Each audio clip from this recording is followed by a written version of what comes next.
Halloween, Halloween. Oh, tschüss, Digga.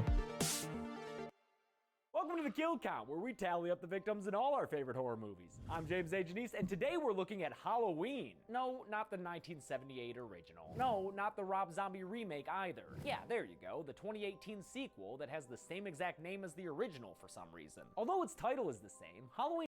Ich muss auch sagen, oh, ich bin eh kein Fan von Horror-Movies, deswegen habe ich nicht ultra viel angeschaut. Aber ich habe wirklich in meinem Leben noch nicht einen einzigen Michael Myers Film angesehen. 2018 is not a reboot, at least not entirely. What it does do is create another new timeline in the Halloween franchise, since this movie is a direct sequel to the original 1978 classic. So in this movie's timeline, there's... Ich mag einfach keinen Horror. Ich bekomme keinen Kick daraus, mir einzuscheißen oder sowas. Also ich bekomme da nichts raus. Würde mal erstmal sagen, ich schaue allgemein keine Filme, aber ich bekomme da nichts raus. Ich hab keinen Mehrwert davon, mir Horror-Movies anzusehen. Da schaue ich mir auch wieder, keine Ahnung, da schaue ich mir was Cooles an.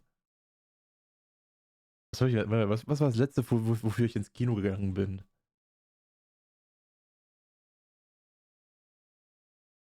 Es schwirrt mir irgendwie im Gedächtnis herum. Was war ich letztes Mal im Kino gewesen? War 2019 war ich bei Joker drin gewesen. Ey, das war 2019? Oder? Was 2019 oder was 2020? Ich weiß gerade gar nicht, ehrlich gesagt. Oh, Bro, das war was Fernseher. Ja, jetzt mit den Streaming-Devices natürlich, aber manchmal ist ein Kino schon für ein paar extra Filme schon echt ganz geil. Ich habe noch, glaube ich, einen einzigen Film habe ich jetzt nach Joker geguckt. Was war denn das? Was, ein Hero-Movie oder was extra? Ich habe keinen der neuen Star Wars-Filme gesehen. Oh, was habe ich denn zuletzt geschaut? Batman. Stimmt. Anfang des Jahres. Batman habe ich gesehen. Der war geil. Minions. Warst du wenigstens im Kino dann auch mit einem Anzug drinne? Never been a Jamie Lloyd or a Carrie Tate or a Busta Rhymes or a Sherry Moon Zombie. And perhaps most significantly, Michael Myers and Laurie Strode are no longer related. Was it her brother who, like, cold-blooded mutilated all those teenagers? No. That's just a bit that some people made up to make him feel better, I think. Since remember, that fact didn't come out until Halloween 2 in 1981. That girl, that Strode girl, that's Michael Myers' sister. I think it's entirely understandable that they wanted to wipe the slate clean, because the timelines for this franchise are ridiculous, and it's much easier to just start over from the end of the original. Halloween 2018 is the first sequel since Season of the Witch to have any direct involvement from series co-creator John Carpenter, and in fact the whole movie was billed as a return to form by director David Gordon Green and co-writer Danny McBride. I think they mostly succeeded with that goal. While it may be much flashier and slashier than the now 40-year-old original, it definitely feels more like Carpenter's classic than anything that involved cult curses or What the fuck is that? live streams. In this timeline, Michael's been waiting 40 years to kill again. How many will he secure as a sadistic, spry 60-year-old? Let's find out and get to them.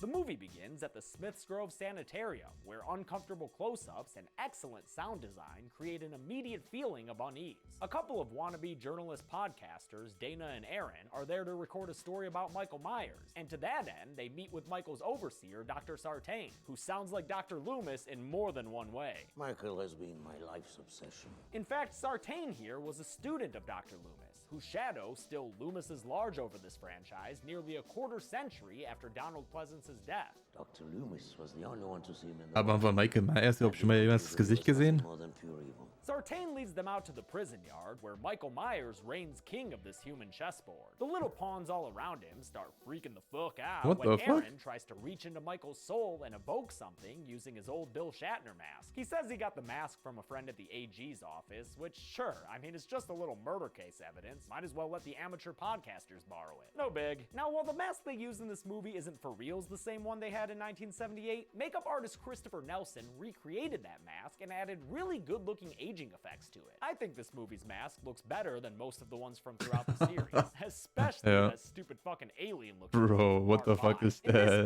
movie, Michael Myers is played by actor and stunt performer James Jude Courtney, who was a very pleasant dude when I met him at the Halloween convention last year. Fun fact, Nice. Courtney was recommended for the role by stunt coordinator Ron Hutchinson, who did stunts on this film as well as the Rob Zombie Halloweens. Because everyone in this movie is obsessed with hearing Michael speak for some reason, Aaron yells at the killer in hibernation to say something a few times, his command eventually crescendoing to an intensity that leads into a title card. Say something! The opening credits kick a lot of ass, featuring a pumpkin reverse decomposing and a chance to cheer in the theater when John Carpenter's name comes up. It's all set to an awesome update on his classic theme, and it ends with a close-up on the jack-o'-lantern's eye and nose. Now can you tell it's Michael holding a knife? So many of you couldn't see it in the original, even after I pointed it out, so maybe that's why they made it a lot more clear this time through. When we come back, we find our intrepid podcasters driving around Haddonfield, Illinois, and recording some shithouse quality audio. Seriously, as I mentioned before in the dare I say fantastic trailer reaction video that Chelsea and I did for this movie, we've used the Tascam DR40 extensively. And if you want to know what it would sound like recording without an external mic like Aaron's doing, then here. This is what it sounds like. It sounds like shit. Aaron and Dana pull up to some private property. Hey, es geht für die Qualität, es geht ganz okay.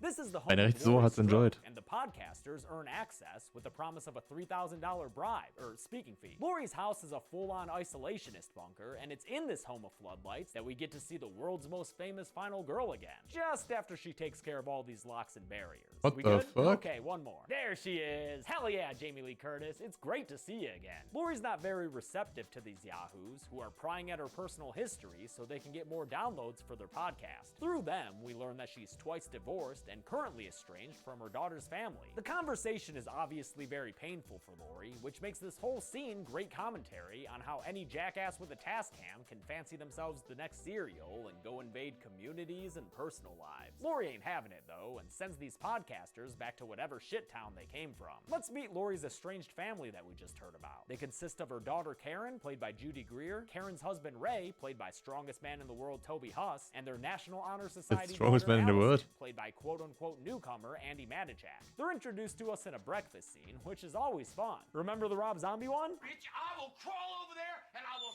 skull fuck the shit out of you. Let's see how this Skull family fuck the compares. shit, what the Oh, fuck? man. I got peanut butter on my penis.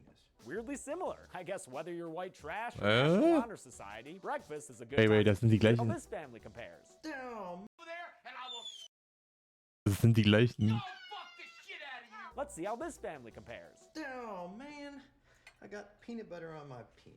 Weirdly similar. I guess whether you're white What the trash or fuck? National Honor Society, breakfast is a good time to talk about penises. As we already learned through those prodding podcasters, Laurie Strode's not on good terms with her daughter's family. Although it sounds like Allison wants to be closer to Graham than her mom Karen will allow. She expresses this frustration to everyone in her social circle. Let's see, we've got her best friend Vicky, who's all about that boba. Vicky's boyfriend Dave, a stoner played by the son of Tim Robbins and Susan Sarandon, whose mischief involves blowing up pumpkins. Her bad Das ist boy ein Hund, boyfriend Alter. Cameron, who's more interested in the next night's Halloween party than Bro, meeting what Allison's in the parents at a fuck is dinner that, night. And Alter? Cameron's best friend Oscar, a mini Josh Gad who serves as some solid comic relief.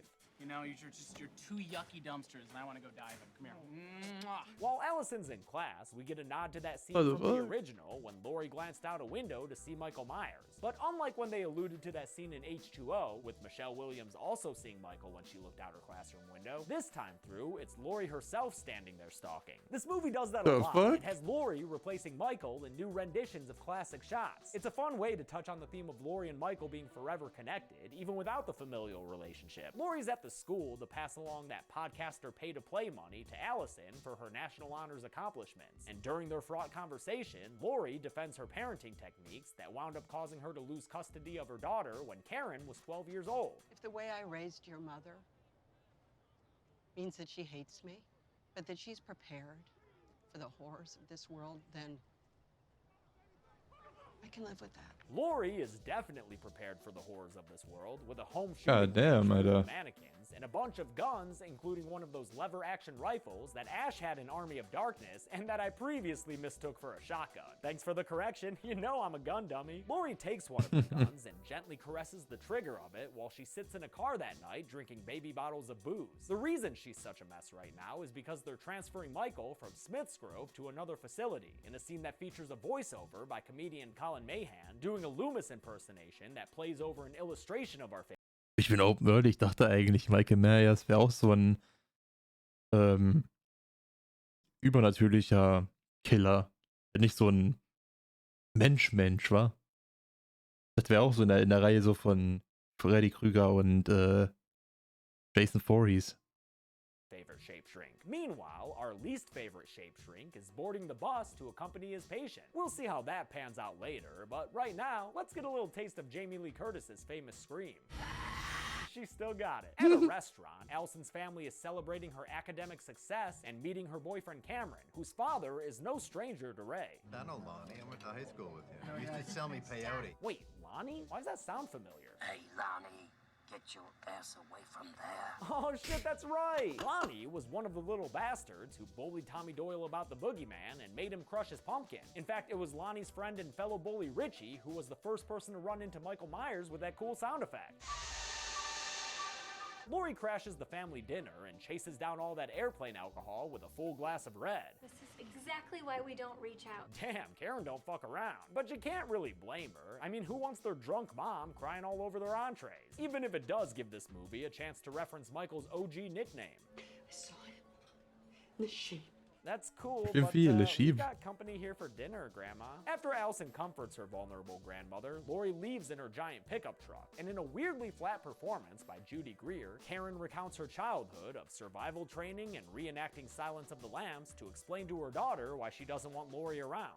I've spent my entire life trying to get over the paranoia and neuroses that she has projected on me. Maybe the Damn, Alter, sieht einfach zu einem motherfucking Supersoldaten gemacht, Alter. Kind of weird. Speaking of interesting vocal performances, here's this kid. His name is Kevin, and he is not excited about going on a hunting trip with his dad. I enjoy it, but I'm missing dance class for this. Yeah, also, he sounds like he just spent the first 15 minutes Dance of his life class. screaming his lungs out. He and his dad come across the Smithsgrove bus on the side of the road. The inmates wandering around, much like they did in that shot from the original when Loomis and Marion Chambers found them freed from the sanitarium. Kevin's dad gets out to see what's going on while Kevin calls the police. But when his pops doesn't return, Kevin takes his hunting rifle and checks out things for himself. He finds a guard or cop or someone on the side of the road Oh, and for some shit. reason keeps his gun trained on him like the dude's an 8-bit duck trying to fly off screen. The guy isn't dead when Kevin what the finds him, fuck? but he seems to have bit the dust by time we cut to a long shot. So I'm fine with having Damn, it number all one. count. Our first kill a full 30 minutes into the movie. Kevin approaches the bus looking for his dad, but instead he just showcases more crappy firearm training. Don't shoot. And then he flees from the scene of the crime? Damn, kid, who raised you? When he climbs back into his truck to Yo. get out of there, Michael stops him by rising from the back seat and grabbing him by the neck. You might expect this kid to live because of his age, but nah, son, Michael Myers ain't playing 40 years later. And he kills Holy Kevin by shit, breaking is his that neck the boy? against the car window. Yeah, dude, they killed a kid. Although, to be fair, the series did do that already back in Season of the Witch. Since Kevin managed to call the cops, 91er war riesig gezogen. Ey, Bro, ey. shows up on Ist the er scene lengthy? to reveal another couple of bodies to add to the count. We don't need to add this body in the background, because turns out that's Kevin. Just compare the clothes. It's clearly the same outfit. We can, however, add this cop who Hawkins notices on the side of the road. And before you even start, I don't think it's the same dude that Kevin found. Just compare where the two bodies are. They're on separate sides of the bus. They're also in different positions, and I don't think the cop Kevin found had enough life left in him to crawl that far away from his original spot. We get another body to add to the count when Hawkins finds Kevin's dad up against the side of the bus. His neck's so broken that it almost looks like there's some extra vertebrae in there. Ouch.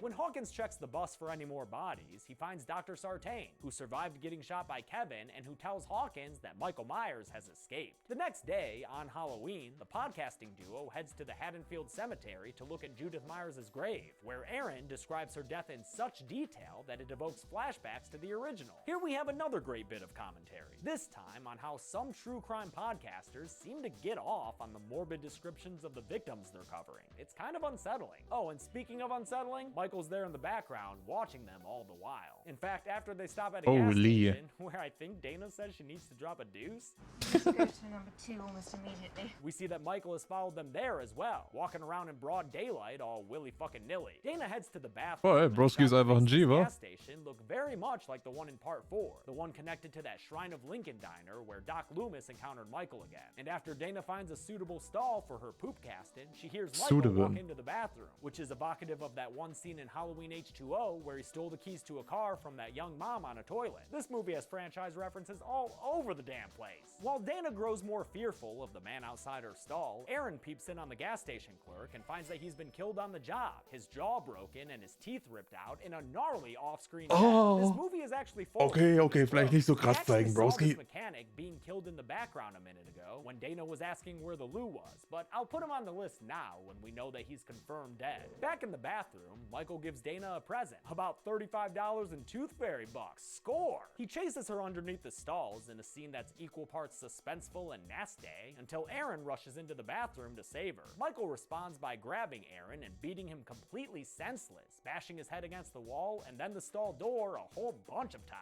It's very violent, and although we see Aaron clinging to life, the last shot of him does show his eyes closing, so I'm just gonna add him to the list. If he comes back in a sequel, don't bite my head off. This dude's injuries seem pretty damn fatal to me. As for Dana, she gets confirmed killed just off screen, after Michael raises her up by the throat and breaks her neck with a nasty crunch. Oh no, with these two dead, their audience will have to choose to listen to one of the 5,000 other true crime podcasts. What a bummer. Ey, was eine Idiotin. Also natürlich, ne, wer ist natürlich ein bisschen ehrenlos, aber die hätte doch einfach währenddessen, der da gesnackt wird, einfach wegrennen können, ne? Kills out of the way, Michael takes his mask out of Aaron and Dana's trunk and suits up to his final evolved form. Mike Myers is back, baby, and he ain't here. Sieht schon cool aus, ja, muss man schon mal sagen. After Lori hears about Michael's escape from the prison bus on a news report, she heads over to her daughter Karen's house so she can fire drill her family. Gotcha! Jesus. You're dead. Even though she warns them that Michael's bus crashed, they're more worried about the crazy lady waving a gun around in their house. So Karen ushers her to the door and says, "Take a good look at your daughter, Lori, because it's the last time you're gonna be seeing me for a while." Halloween night comes, and with it, trick-or-treaters, as well as a direct reference to a scene in the original Halloween 2. Same costume, same shoulder-mounted radio, and similar abrasive sound cues. Shoulder-mounted Radio 2018. That homage leads into my absolute fucking favorite scene in this movie, which contains a few more references to Halloween 2. Remember when Michael kicked off that first sequel by stealing a knife from Mr. and Mrs. Elrod after she asked a very important sandwich question? Harold, you want mayonnaise on your sandwich? What about mustard? That scene gets Oh no, updated in Halloween mustard. 2018 after Michael grabs a hammer from a garage and then begins a 2.5-minute long one take where the camera never stops rolling. It starts with a housewife, apparently named Gina Pancella, making a sandwich in a very Elrodian kitchen before Michael walks in and murders her off screen. You hear him hit her at least 6 times with that hammer, and we see the body momentarily after the shot continues on through the kitchen. Michael trades out his hammer for a much more comfortable kitchen knife and then walks through this woman's house, thankfully ignoring the crying baby in the living room. So I guess that's where the line is. Ich dachte jetzt schon, der snackt das Baby, Alter. Wailing baby? Too much, even for Michael. He leaves through her front door and heads down the sidewalk, the camera still following him without a single cut yet. The shot continues as he scares a nurse and doctor couple getting ready to go to a costume party, and then as he steps onto a porch to find another victim with a classic sound cue. With the shot still fucking rolling, y'all, the camera holds its position as we watch Michael go around the side of the house. It's a perfect scene of suspense, and we don't break the tension until we see Michael come into the house and murder this woman, Oh shit. Andrea Wagner, by stabbing her through the back of the neck. The CG knife Okay. at the high school Halloween Aber ich glaube, eigentlich kann ich das zeigen, doch. Es sind Fake Buddies. Frankenstein-themed table blares a not Icona pop song. Warum die ja schon so. Kannst du mal ausprobieren, ne? Vielleicht ist er übelst krass auf einmal, wa? Ist schon ganz geil. When she takes a call from Vicky, who's babysitting a little kid named Julian. Vicky wants Allison to come hang out with her. And honestly, Allison, you should do it, just so you can chill with Julian. That kid's hilarious. I know you're talking about smoking weed. Don't lie to me. That's against the rules. I'm telling my mom. Obviously, this scene is just here for comic relief, but it fucking works, man. I love the back and forth between Virginia Gardner and Jabril Nantambu, a first-time kid actor who apparently improvised most of his dialogue. If I had some other kind of babysitter, she'd be reading me a story. I wouldn't be up clipping my nasty ass toenail. Plus, they have a real sweet babysitter-babysittee relationship. And isn't that what this whole damn franchise was founded on in the first place? Dave shows up at Julian's house, dressed as a farmer and riding a wooden horse named after Laurie Strode's alias in H2O. This is Tate. Hi, Tate. He's there to get icky with Vicky, but before they can Icky get with sticky, Vicky, Julian Alter. interrupts them, complaining that there's a boogeyman in his closet. Vicky goes to retuck Julian in bed, but when he asks her to make sure the closet door is shut, she has a hard time fulfilling his request. That's because there is indeed a boogeyman inside, and after Michael slashes Vicky to the ground, Julian GTFOs. Vicky awesomely hits Michael with a chair and then tries to be a runaway, but she slips on, what, her socks? That sucks, man. I would have much rather seen her put up more of a fight or have a proper chase scene. Ey, was mit dem anderen Dude, Alter? Picky about Vicky. Instead, Michael kills her quickly with a couple of kitchen knife stabs to the back and then shuts the bedroom door. As for Stoner Dave, to his credit, even after Julian tells him to run, he grabs a knife and goes to defend his girlfriend. A police report about the incident comes through to Hawkins, and Laurie picks it up on a scanner in her truck as well. While Hawkins investigates Julian's house, Laurie arrives outside and tells kids wearing the Halloween 3 masks to get out of there and go home. But maybe don't watch any TV commercials when you get there, okay kids? Underneath a sheet ghost, Hawkins finds Vicky's body, and if that seems too decorative for Michael Myers for you, don't forget, he did splay Annie out in front of his sister's tombstone back then. Ey, nein! Hat er nicht gemacht. But he's always had a small streak of creativity when it comes to corpse decoration. Outside, Laurie sees Hawkins through one window of the house, and then Michael in another, the first time she's seen him in his mask in 4 decades. For this shot, Michael Myers was played by Nick Castle, the man who originally donned the mask in 1978. He was also a very pleasant dude when I met him in person. Laurie shoots at what ends up just being Mirror Myers, so Michael is able to just saunter on out of the house totally unscathed. By the time Hawkins goes downstairs after him, Michael is gone, but he does find Dave's body pinned against the wall with a knife. God damn. Again, another pretty decent off-screen kill, and this one's even got a timestamp. Outside, Laurie shoots Michael in the shoulder, but he still manages to get away from her. Hawkins catches up with Laurie, and they talk to each other in a very familiar way. So at first I had guessed he was one of her ex-husbands, but alas, turns out that's not the case. He is, however, the cop who caught Michael after he was shot off that balcony 40 years ago. In this timeline, after Michael disappeared from the ground, scaring the sanity out of Dr. Loomis, he was apparently captured mere moments later by none other than Frank Hawkins here, who also prevented Dr. Loomis from killing Mikey My.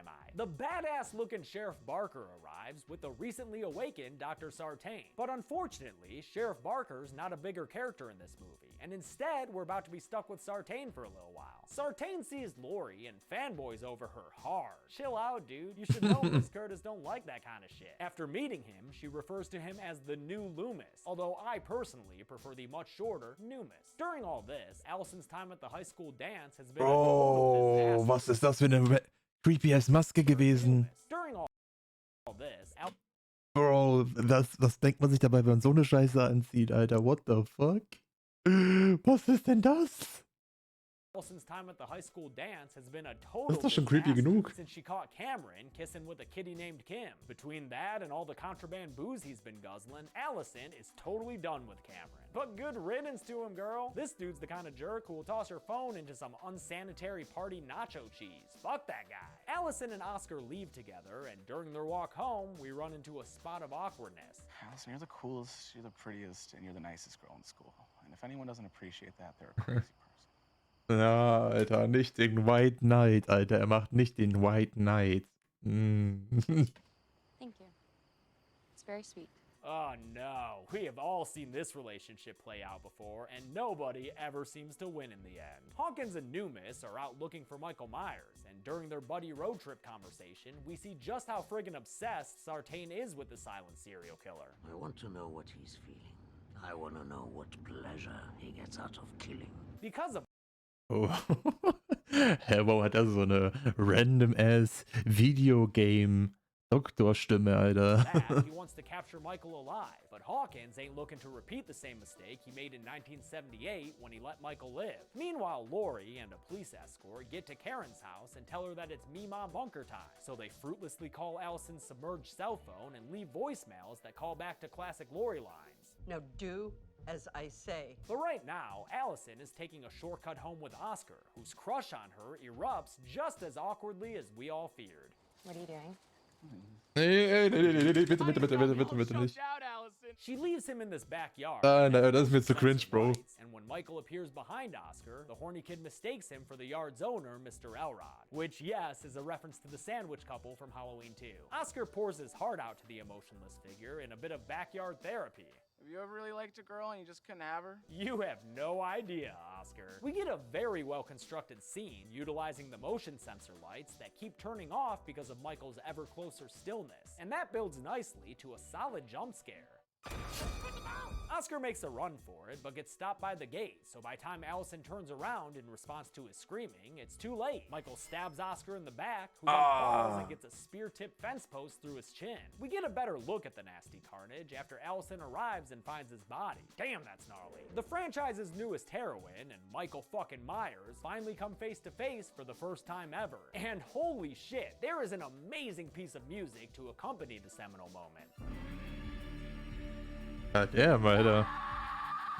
Damn, it's great to have Carpenter back as one of the composers, and hear him make new stuff for the series. Just a bit of background, another of the movie's composers was John's son Cody Carpenter, and that awesome noise in this piece was accomplished by running a bow across a guitar, as seen being performed here by the movie's third composer, Daniel Davies, who is the son of Dave Davies and nephew of Ray Davies of the Kinks. Allison runs away and bangs on a neighbor's window for help, and we get a nice reversal of the same situation from the original. Back in that movie, Laurie's pleas for help were met with indifference, and the neighbor turning off their porch light. But this time around, Allison finds a good Samaritan who turns their porch light on and then sits with her as they wait for Hawkins to arrive. Aw, that really warms my heart. Those neighbors were good people. Hawkins is there to take Allison to her grandma's house, where Laurie, Karen, and Ray are already waiting. Why Laurie's house over, say, the police station? Well, because Laurie Strode's house is a goddamn fortress. It's even got a hidden stairwell underneath the kitchen island that leads into a bunker full of food and water. Oh, and guns. Lots of guns. What you trying to do down there, Laurie? Open your own Walmart? Hawkins finds Michael walking down the street and plows into him with his police vehicle. And I know what you're thinking. This is one of those Ben Tramer situations of mistaken identity, right?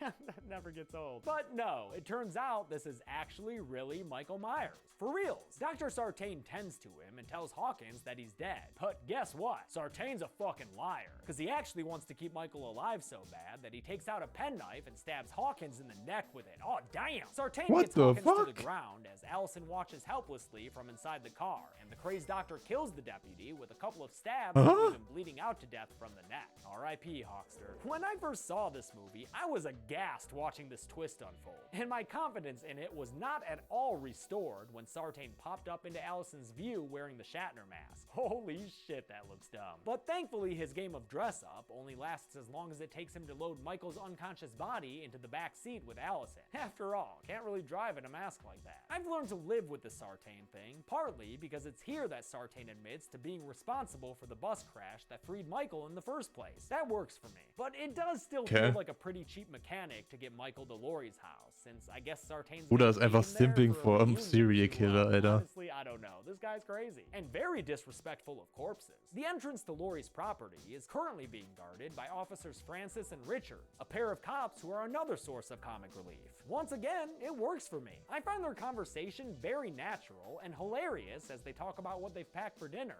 Fresh brownie. Okay. Chocolatey homemade brownie. I made that myself. That's like what a 5-year-old would eat if they could make their own lunch. I was actually really surprised to learn that these two actors weren't comedians or UCB improvisers or anything of the sort. Officer Richards there is played by Charlie Benton in his only credited role, since his real job is a special victims police detective. He served as this movie's law enforcement technical advisor and somehow wound up rocking this very funny role. And Officer Francis there is played by none other than Christopher Nelson, this movie's makeup artist who made Michael's mask and who won the Academy Award for makeup effects for his work on Suicide Squad. It was awesome.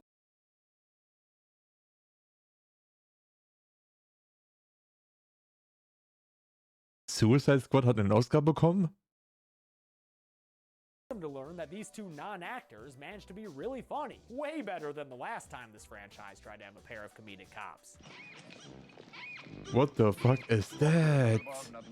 Never forget those stupid fucking clown noises. On their way to Lori, Was für ein goofy Allison Sound gets war Sartain das? to pull over by saying Michael spoke to her and that she can tell him what he said. Again, since everyone in this movie's obsessed with that shit for some reason, it works. And he pulls over Hawkins' car right down the street from Francis and Richards. Michael reawakens and remasks himself and then kicks the crap out of Sartain through the police car's caging. As Richards tries to get Hawkins on his radio, Michael pulls the doctor from the vehicle, and Allison takes the opportunity to flee into the woods. From the ground, Sartain stares up at Michael and gives him one final request. Say something. Now, although Chelsea had a great idea for this moment back when we first reviewed this movie, Say something. And then Michael, it would I have been give the it best back on you. 90s movie ever if he was like something and then smashed it.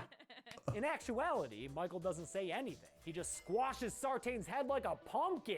Yeah, Michael, you Damn. earned your patented head tilt with that one. Allison runs away right as Richards and Francis show up. And although they find what remains of Sartain's body, they don't spot Michael as he stands behind them. From inside Laurie's house, Ray sees the police car pull up and goes outside to greet the cops. But when he gets to the cruiser, he finds them dead inside instead. These are probably this movie's best off-screen kills, since Richards has Sartain's penknife lodged into his head, and Francis is a full-on jack-o'-lantern.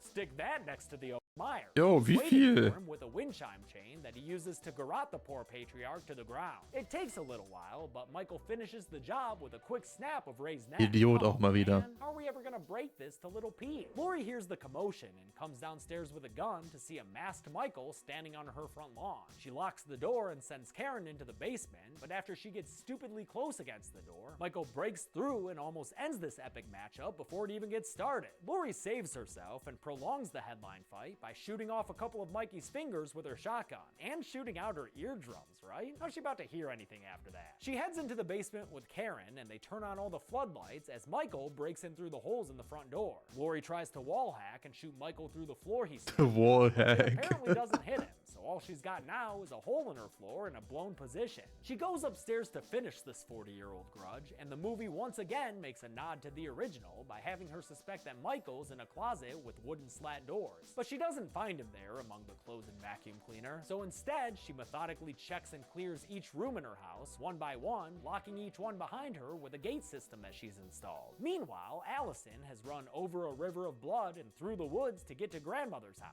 But when she pops out of the tree line, we end up with a very overwrought scene of her getting scared by mannequins. Man, I hate this scene. What are they even doing with it? I much prefer my horror mannequins to have a quiet, unsettling presence about them, like they do in a room upstairs in which Laurie looks for Michael. After she finds Ray's body stuffed on a closet shelf like so many Christmas decorations, she does indeed come across Michael, who attacks her for round 2 of this rivalry. During this fight, he actually manages to stab her and then toss her off the balcony in a reverse situation of the original Halloween's ending. But after Michael gets a good look at her body out there, Allison comes through the front door and calls out for Laurie, distracting Michael long enough for Laurie to emulate his famous disappearance from the original. Dun, dun, dun.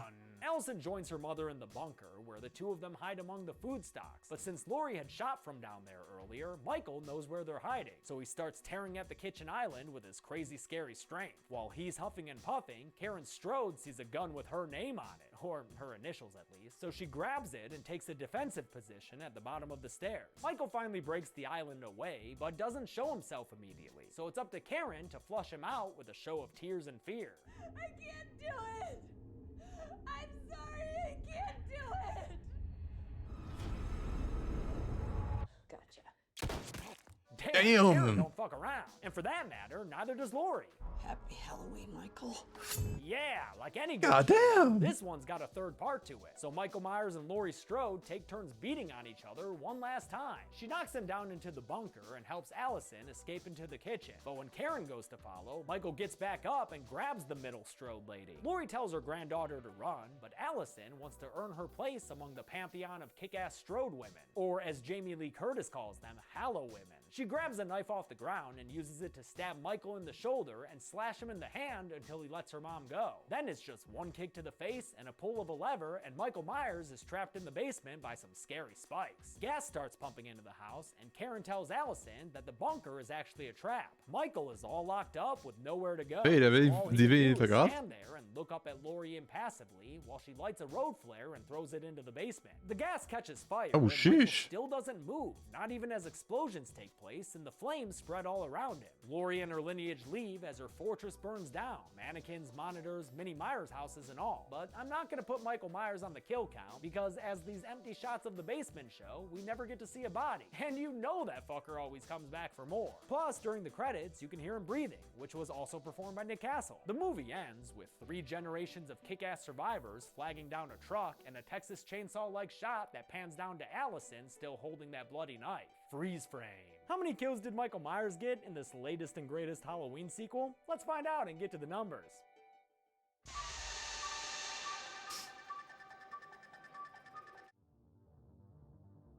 I counted 18 kills in Halloween 2018, putting it near the middle of this franchise for number of victims. Those victims included only 4 women and 14 dudes, and among those 14 dudes was 1 kid, so, you know, factor that in however you want to.